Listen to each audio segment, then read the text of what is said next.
feel like itch.io is home to a lot of very interesting and creative games, but I've never been able to say there was a game on itch.io that I felt like playing for more than an hour, and that's why games like Penance are all the more interesting to me.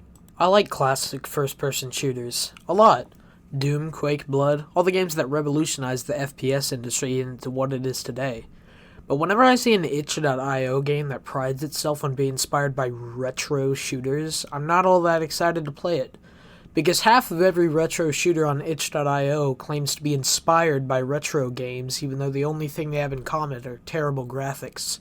Penance, however, completely deserves to say that it is inspired by the likes of Quake and Half-Life, because much like those games, I had a lot of fun playing Penance, to the point where I would say I enjoyed it more than most itch.io games. For those who have never heard of Penance, it is a free indie first-person shooter with procedurally generated levels and retro graphics.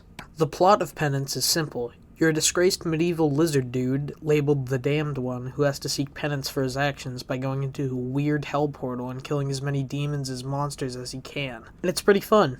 Slightly unpolished in a few areas, granted, but still fun. As I said earlier, the levels are procedurally generated, which makes for some interesting results. A lot of ammo for weapons in this game feel rarer than they should be because of the auto-generated levels, and you'll find yourself dying a lot due to a lack of power-ups. I wouldn't say ammo is scarce, but it doesn't really generate as much as it should, which led me to using the pistol a lot as a default because it was the only weapon that didn't run out of ammo. The only other major problem I had with the game were some of the enemies.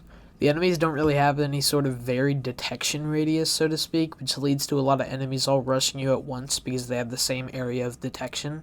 The majority of the combat consists of you hastily backpedaling from enemies since the majority of them don't have ranged attacks, but that made the combat more intense and interesting, so I wouldn't immediately write it off as a bad thing. Despite its occasional flaws, I did enjoy this game, and I'm excited to see what Scale Games makes next. I don't really have an in-depth rating to give it because I think number ratings for games are arbitrary and dumb, so you'll just have to believe me when I say this game is fun, and not let a bunch of numbers on a screen tell you what to think.